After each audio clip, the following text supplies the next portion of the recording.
It wouldn't be the Repco Bathurst 12 Hour without Shay Adam in pit lane. You'll hear her voice all weekend long. We get to hear her at the Rolex 24 Hour. We get to see her at Le Mans. Shay, welcome back to Australia. The big names have come back with you this year.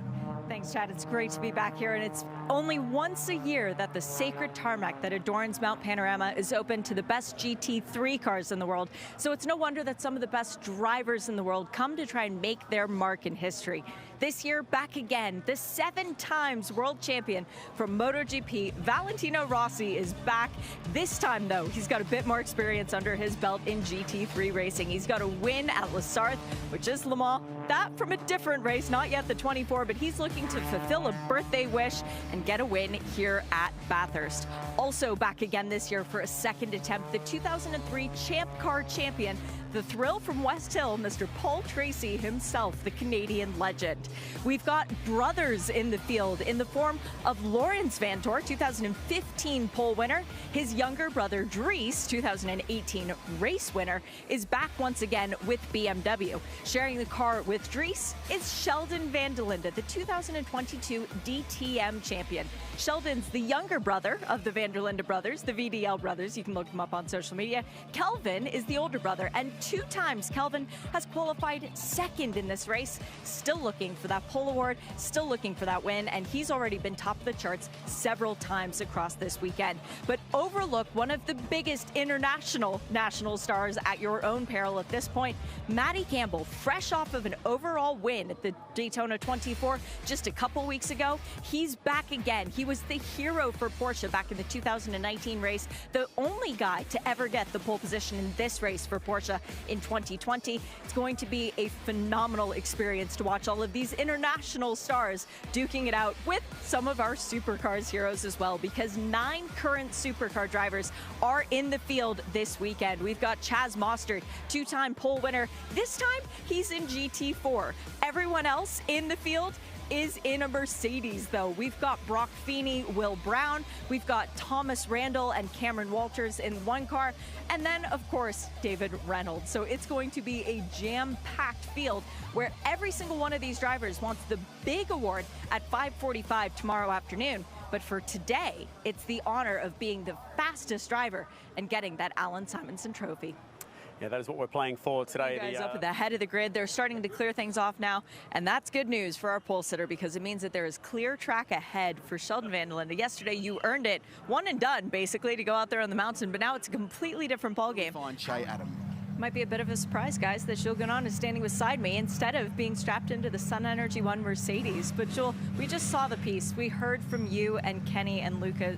You guys are a family at this point. What does it mean that Luca is getting this opportunity to qualify?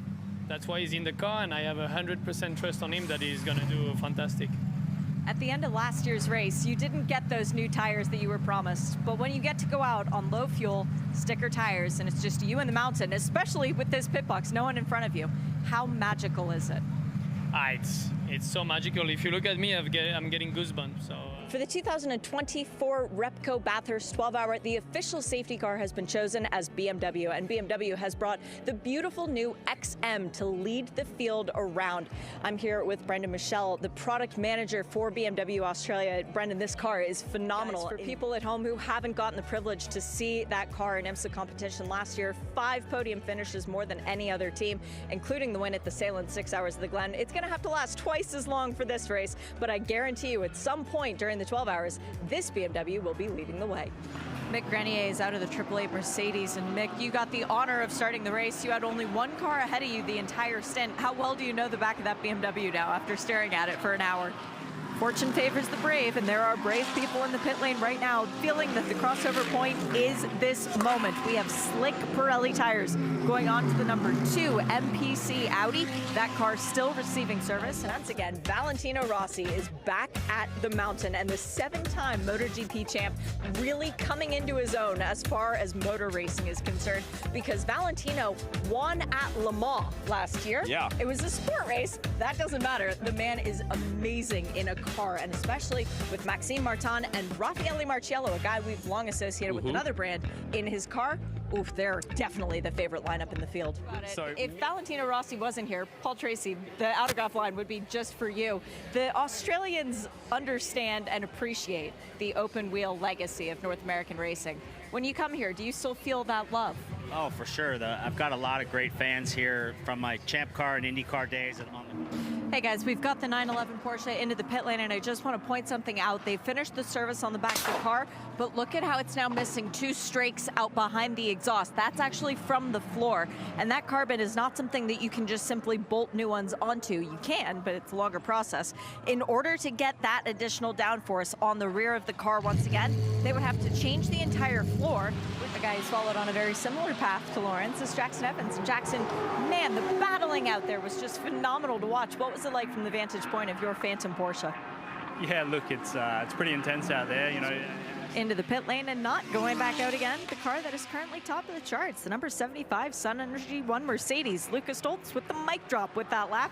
Came in, put the car in gear, turned it off so that it won't roll back down the pit lane, and got out. He now gets to sit back and watch and enjoy the rest of this session. Or it can lie in the hands of young Jackson Evans, Matt Campbell's roommate when the two of them first moved to Stuttgart, Germany to pursue the dream of becoming a factory Porsche driver. It is Jackson who is being tasked to take the number 13 Phantom Global Racing Porsche to the checkered flag. Rossi, he's with Shea Adam.